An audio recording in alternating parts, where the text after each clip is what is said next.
Bem, vamos abrir nossas Bíblias novamente em Romanos no capítulo 3. E como vocês sabem, passamos os dois últimos sermões falando sobre o pecado do homem, o julgamento que virá, que se qualquer um de nós fôssemos julgados pelo melhor segundo da nossa vida, não apenas pelo melhor minuto, o melhor segundo da nossa vida, nenhum de nós entraria na glória. Nenhum de nós. Se eu estivesse ensinando numa classe de escola dominical essa manhã para um grupo de garotas de 15 anos, seria a mesma coisa. O testemunho de Deus é verdadeiro, pois todos pecaram e estão destituídos da glória de Deus, e o salário do pecado é a morte. Não apenas a morte física, mas a morte espiritual, a morte eterna. Agora, a questão que vem é: como pessoas como nós podem ser salvas? Como poderíamos comparecer perante Deus e ser declarados não apenas parte e perdoados, mas perfeitos? Pois, bem, é isso que vamos analisar essa noite, e creio que a resposta irá surpreendê-lo. Se olharmos para o verso 23 do capítulo 3 de Romanos, já discutimos isso. Pois todos pecaram e estão destituídos da glória de Deus. Essa é a condenação de toda a humanidade. Mas então ele vai mudar de assunto e começar a falar sobre o cristão e a experiência cristã. Ele vai dizer algo completamente diferente. No verso 24, ele diz: sendo justificados gratuitamente por sua graça, mediante a redenção que está em Cristo Jesus. O que significa ser justificado? Como eu disse esta tarde, é um termo forense. É um termo legal. Que alguém que está diante do trono de Deus e Deus o declara ser legalmente justificado diante dele. Sabemos que para ser legalmente justo diante de Deus é necessário não termos pecado, nenhum pecado. Então, como qualquer um de nós poderia ser declarado justo diante de Deus nessa vida ou na próxima? Em seguida, como qualquer um de nós poderia ser declarado legalmente correto diante dele? Ele não tem problema algum conosco. Essa é a questão de todas as religiões, não é? Se você observar todas as religiões do mundo, ou a maioria delas, tudo se resume a como eu posso ser justificado diante de Deus. Se você fosse a um seminário e estudasse uma disciplina sobre religião, lhe diriam que existem milhares e milhares de religiões no mundo. Mas se você fizesse um curso comigo, aprenderia que, na verdade, existem apenas duas. Realmente só existem duas religiões no mundo. Uma religião no mundo é a religião da graça, e que os homens são salvos pela bondade imerecida de Deus, ou seja, uma bondade demonstrada ao pecador e não baseada nos pecados ou no mérito do pecado. Todas as outras religiões do mundo se baseiam no mérito, no qual, para ir para o céu, é preciso merecê-lo. Merecê-lo. Deixe-me te dar um exemplo. Se você abordasse um ortodoxo judeu e perguntasse: Senhor, onde você vai morar depois que morrer? Ele responderia algo como: digamos que eu seja um repórter e me aproxime dele e pergunte: Senhor, quando o senhor morrer, para onde o senhor vai? E ele responde: eu vou para o céu. irei para a casa de Deus. Por quê? Bem, eu amo a Torá, amo a lei de Deus e sou um bom homem. Tenho tentado viver minha vida em conformidade com a lei de Deus e eu sou um bom homem. Ok. Senhor, vamos falar com outra pessoa. Digamos que falaremos com um muçulmano. Senhor, se o senhor morresse agora, para onde o senhor iria? Ele perguntaria: iria para o paraíso. Por que iria para o paraíso? Sou um bom homem. Sigo os 5 pilares do Islã. Dou esmolas aos pobres. Sou um homem justo. Ok, entendi. Como repórter, vocês 2 grupos vão para o céu. Por que iriam para o céu? Porque vocês são bons homens. Então eu vou falar com o cristão e preciso ter cuidado aqui. O verdadeiro cristão. Digo a ele e digo: Senhor, tenho uma pergunta para você. Sim, se você morresse agora, para onde você iria?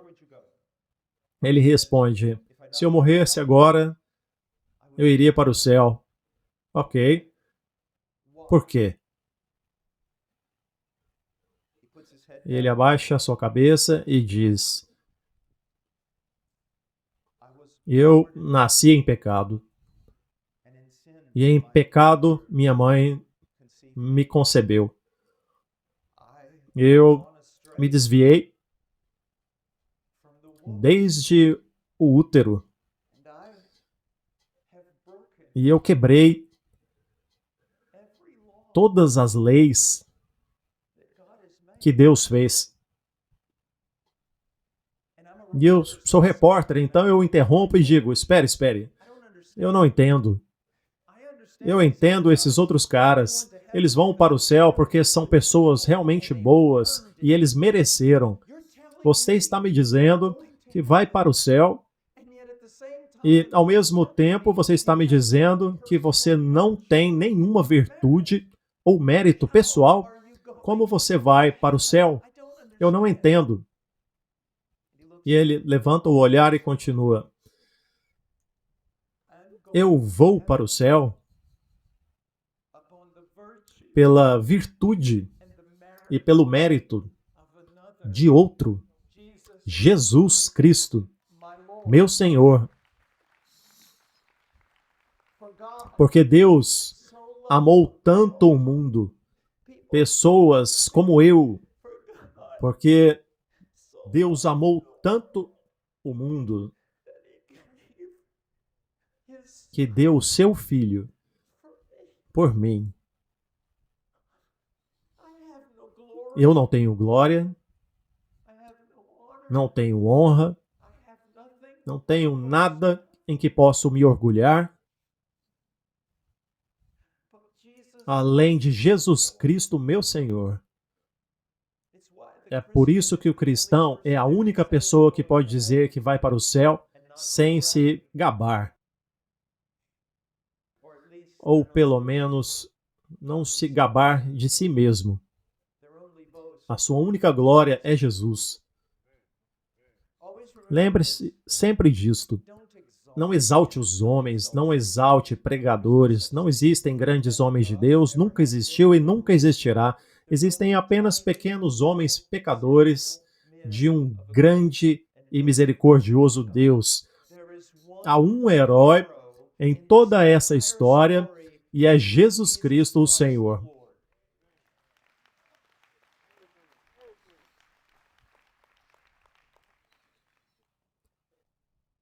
Então, ele diz aqui, sendo justificado como um presente, como um dom. Mas ele continua, e eu estava ensinando um pouco sobre hebraico e como a ideia também é transmitida em grego. Essa ideia de repetição, quando você realmente quer enfatizar algo. E vejam o que ele diz, sendo justificado como um dom pela sua graça. O que ele está dizendo? Ele está dizendo: sou declarado justo diante de Deus como um presente, um dom, um dom, um dom, um dom, um dom.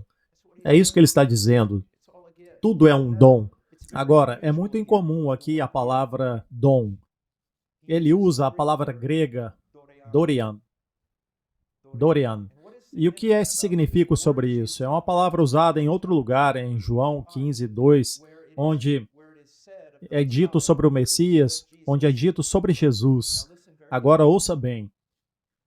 Eles odiavam Jesus, eles odiavam o Senhor, Dorian, sem uma causa.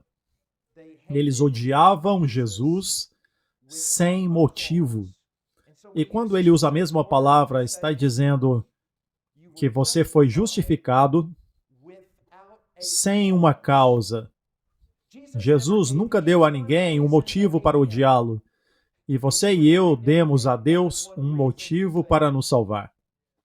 Não lhe demos um motivo para nos declarar justificados diante dele. Só lhe demos motivos para nos condenar, entende?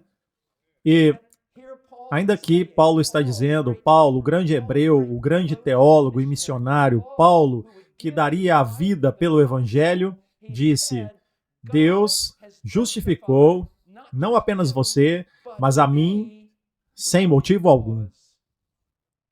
Sem nenhum motivo.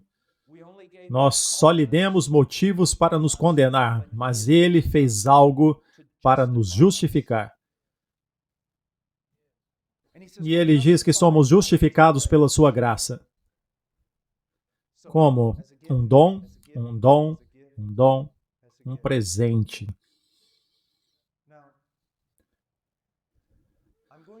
Vou ensinar algo a vocês que não é novo, é antigo, desde o apóstolo Paulo. Se você lesse Agostinho, Jerônimo, os patriarcas da igreja primitiva, passando pelos reformadores, os puritanos, os primeiros batistas, metodistas, evangélicos, você ouviria esse tipo de coisa. Seria o ponto mais recorrente nos sermões do evangelho. E o que me surpreende é que quase nunca é mencionado hoje. É por isso que as pessoas não compreendem verdadeiramente o evangelho. Elas não conseguem enxergar, no que acabei de ensinar, que existe um enorme problema teológico. Aliás, é o maior problema de toda a Bíblia. Muitos teólogos se referem a ele como o dilema divino. E é o seguinte: como Deus pode declarar você justo diante dele quando você não é? Você é um pecador. Eu sou um pecador. Nós merecemos o inferno. Nós merecemos a condenação. Como Deus pode simplesmente apagar tudo isso como um gesto de sua mão e dizer: eu não te condeno? Deixe-me dar um exemplo. Imagine que você está na igreja, no shopping, fazendo compras ou algo assim, e você tem uma linda família. E você chega em casa e você vê que sua esposa, seus filhos, foram todos assassinados. Você olha e vê o criminoso em pé sobre sua família, tirando a vida do seu último filho. Você consegue se controlar, mas corre pela sala, o joga no chão, o amarra, chama a polícia chega e o leva, e todos, não só você, mas todos os seus vizinhos, estão aguardando o julgamento desse homem que matou sua família inteira. Quero que você pense sobre isso. Então, o dia do julgamento chega. E não só você, mas seus parentes, todas as pessoas da sua vizinhança que amavam sua esposa e seus filhos, estão todos naquele salão. O criminoso é apresentado diante do júri. O juiz olha para baixo e diz o seguinte: o juiz, sou tardio em me irar-me e transbordo de amor e misericórdia. Eu perdoo a iniquidade, o pecado e o crime. Portanto, eu o perdoo. Você está livre para ir. O que você faria? Você diria, uau, que juiz maravilhoso. Com a vizinhança que amava sua esposa e seus filhos, o que eles fariam? Ah, que juiz incrível. Isso é absolutamente surpreendente. Não, seria exatamente o oposto, não é? Você ficaria com tanta raiva e você diria que aquele juiz é mais corrupto do que o criminoso que está perdoando. Você escreveria para o prefeito, escreveria para o governador, para o presidente e diria: há um juiz no tribunal tão corrupto que não fará justiça. Então deixe-me fazer uma pergunta. Todos nós somos criminosos. Como Deus pode simplesmente dizer, eu te declaro justo? Esse é o grande problema teológico em toda a Bíblia. Já que Deus é justiça e Deus é bom, como Ele pode perdoar os ímpios e ainda ser justo? Você já ouviu algum evangelista dizer algo assim? Eles dizem muitas coisas tolas. O evangelista diz, bem, em vez de ser justo com você, Deus foi misericordioso. Sabe o que ele está dizendo? Que a misericórdia de Deus não é apenas justa, que Deus deixou de lado a sua justiça, negligenciou a sua justiça para ter misericórdia. Mas o que você precisa entender, e a razão pela qual as pessoas caem nessa armadilha, é que elas não entendem o que chamamos de teologia propriamente. Elas não entendem a doutrina de Deus. Há uma simplicidade em Deus. E o que isso significa é, você e eu somos muito complexos e temos muitas contradições dentro de nós. Somos apenas uma massa de caos e contradição. Deus tem certos atributos eternos e esses atributos, eles não lutam entre si, eles não se contradizem, eles existem em perfeita harmonia. Então, quando Deus mostra misericórdia, Ele a mostra, mas nunca negligencia a sua justiça. Deus será bondoso com o pecador, mas nunca deixará de ser santo. E a grande questão em toda a Bíblia é essa. Como Deus pode perdoar o pecador e ainda ser justo? Agora vou mostrar a vocês o problema. Então, se vocês tiverem suas Bíblias, porque precisamos estudar as Escrituras essa noite, em Êxodo 34, vou mostrar a vocês isso. Êxodo 34, verso 5. O Senhor desceu na nuvem e ali se pôs com Moisés, enquanto este invocava o nome do Senhor. Esta é uma das maiores revelações de Deus em todo o Antigo Testamento, comparável a Isaías 6. Na morte do rei Uzias, eu vi o Senhor exaltado, elevado, e a orla do seu manto enchia todo o templo, e acima deles estavam serafins, cada um com 6 asas, 2 cobriam o rosto, 2 cobriam os pés, e com 2 voavam. E um clamava ao outro, santo, santo, santo, santo é o Senhor dos exércitos. Quer dizer, o que vemos aqui em Êxodo 34 é uma das maiores revelações de quem Deus é. Então ele vem sobre a montanha, na nuvem, e ficou ali com Moisés. E é isto que ele diz. O Senhor passou diante dele, diante de Moisés, e proclamou: o Senhor Deus, compassivo e misericordioso, paciente e cheio de amor, verdadeiro, que guarda a sua misericórdia para milhares e perdoa a iniquidade, a transgressão e o pecado. Primeiramente, Deus declara a sua bondade e em seguida declara o resultado dessa bondade. Ele diz isso, perdoa a iniquidade, a transgressão e o pecado. O que ele está tentando dizer? Bem, você poderia consultar o hebraico e descobrir que cada um desses termos tem um significado um pouco diferente, mas não é essa a ideia central. Quando você sobrepõe um termo no hebraico, o que ele está dizendo é: Deus é tão cheio de amor, bondade e compaixão que ele perdoa todo tipo de pecado. Não há pecado que vocês, homens, tenham cometido ou eu tenha cometido que Deus não pode e não vá perdoar. Você vê isso? Mas agora vamos mais longe e nos deparamos com um problema. Ele diz que perdoa a iniquidade, a transgressão e o pecado, e então afirma: contudo, de modo algum deixará o culpado impune. Espere aí, como ele consegue fazer as duas coisas? Ele está dizendo: eu perdoo todos os tipos de pecados e eu punirei cada pecado. Eu perdoo todos os tipos de pecado, mas não se engane. Cada pecado e cada pecador será punido por tudo o que fez. Perceba isso. Ambas as coisas são afirmadas aqui e nos perguntamos: como isso pode ser verdade? Então, primeiramente, vemos como Deus é verdadeiramente justo.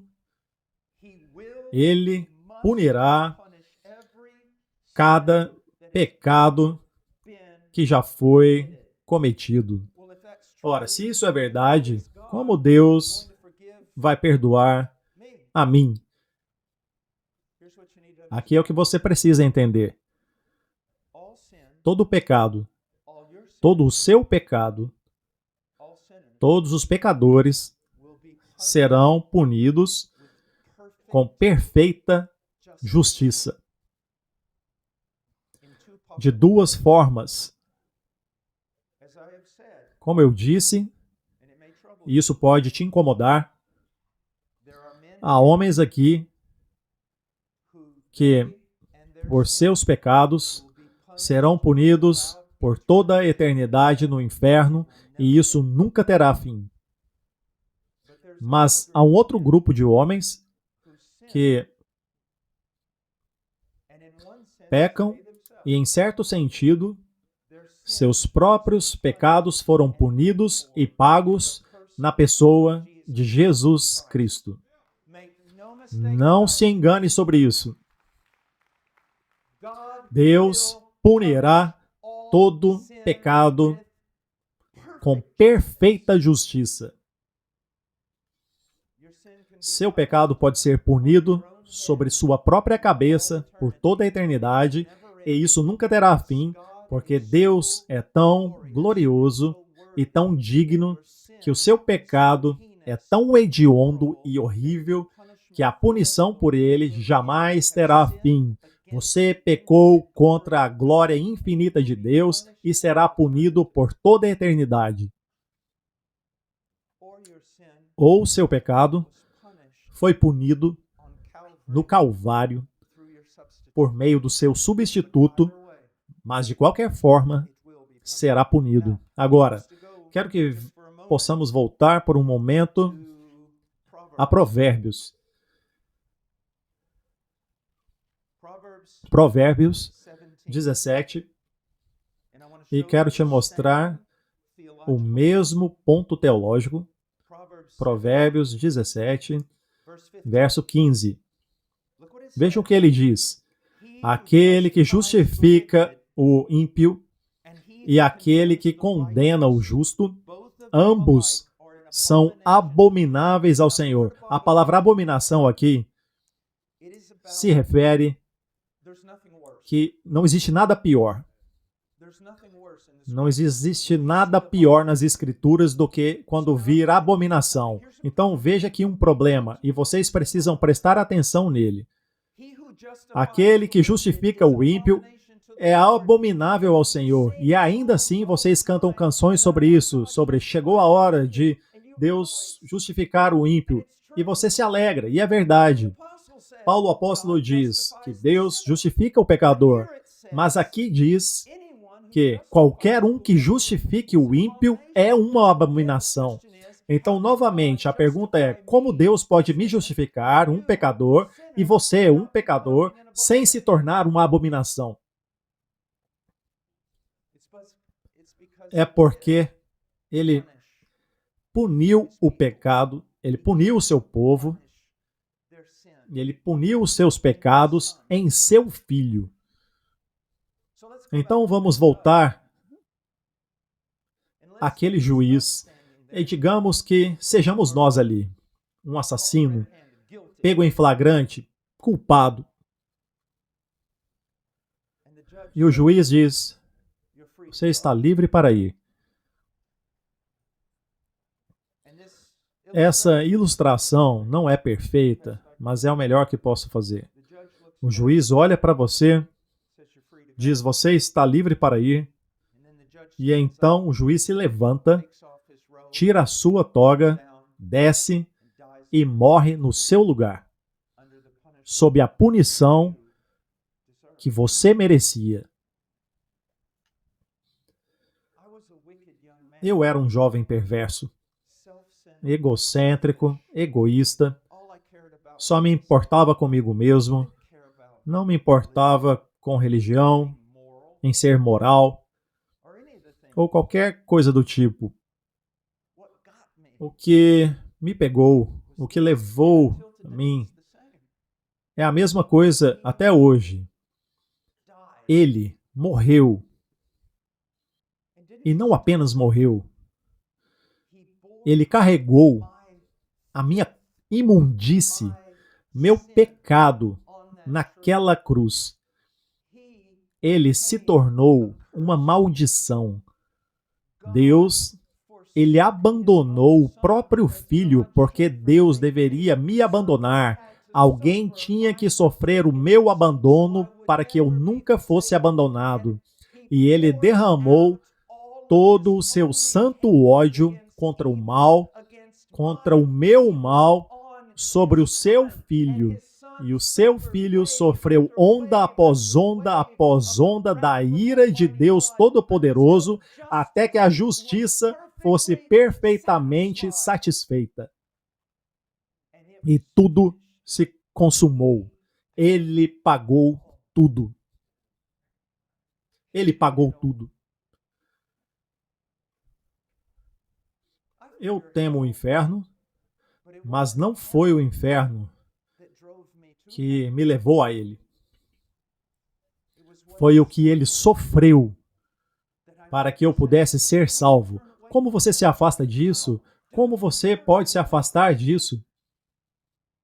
Como isso não te agarra e te torna prisioneiro do seu amor pelo que ele fez? Agora, quero que você abra, talvez seja difícil de achar esse livro, Miqueias. E veremos essa mesma verdade novamente no livro de Miqueias. Em Miqueias, capítulo 7, verso 18, ouça o que ele diz. Muito semelhante a Êxodo. É isso que ele diz. Quem é um Deus como o Senhor, que perdoa a iniquidade e ignora o ato rebelde do remanescente da sua possessão? Aqui temos novamente um Deus amoroso e compassivo. Ele não retém a sua ira para sempre, porque ele deleita-se em amor imutável. Ele terá compaixão de nós, ele pisará nossas iniquidades sob os seus pés. Sim, ele lançará todos os nossos pecados nas profundezas do mar. Agora, eu escuto as pessoas cantando e pregando isso, sabe? Elas dizem que ele pisou nossas iniquidades sob os seus pés. Louvado seja Deus, ele lançou nossos pecados no mar. Maravilhoso, louvado seja Deus. Vamos nos alegrar, vamos rir de alegria. Pare. Você não está entendendo o que está acontecendo. Ele não tirou as suas iniquidades de você assim e as jogou no chão e pisou nelas. Ele não tirou o seu pecado desse jeito, amassou como uma bola e o arremessou no mar. Ele tirou os seus pecados de você e os colocou sobre o seu filho. E esmagou seu próprio filho. Ele tirou o seu pecado e o colocou sobre o seu filho e o lançou no mar da ira, até que cada pecado fosse pago. Você se lembra? Tenho certeza que sim.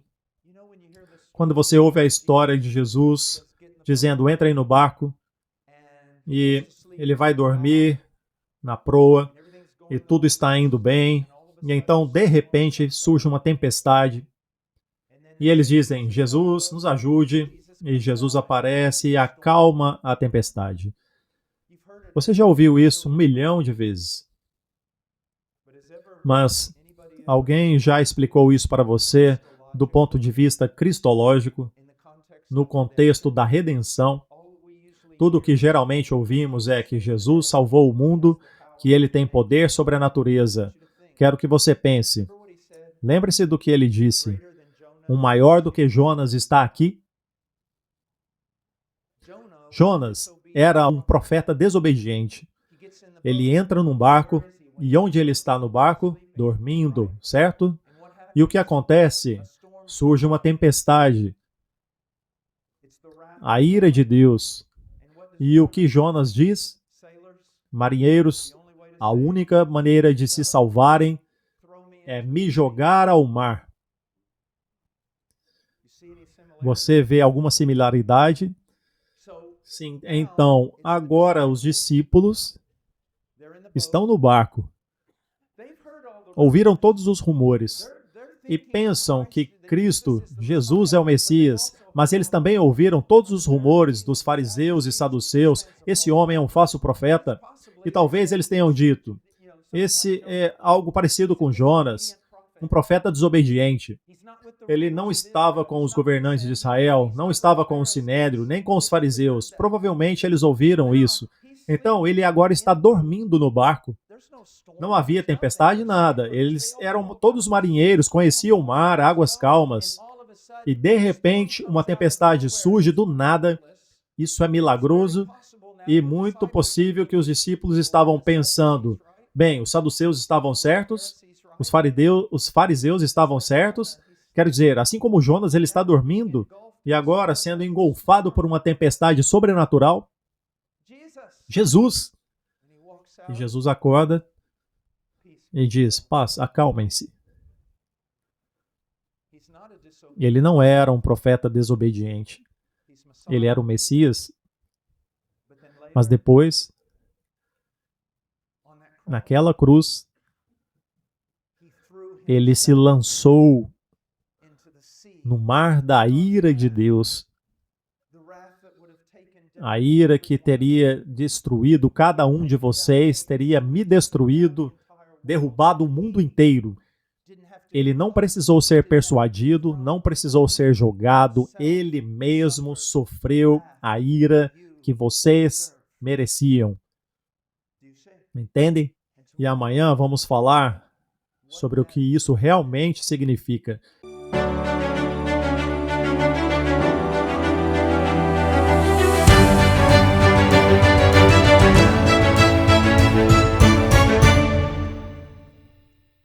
A Almeida Produções te convida a se tornar um membro do canal. Somos um ministério independente, por isso te pedimos que apenas compartilhe e curta nossos vídeos. Juntos podemos ampliar essa visão e fazer a diferença.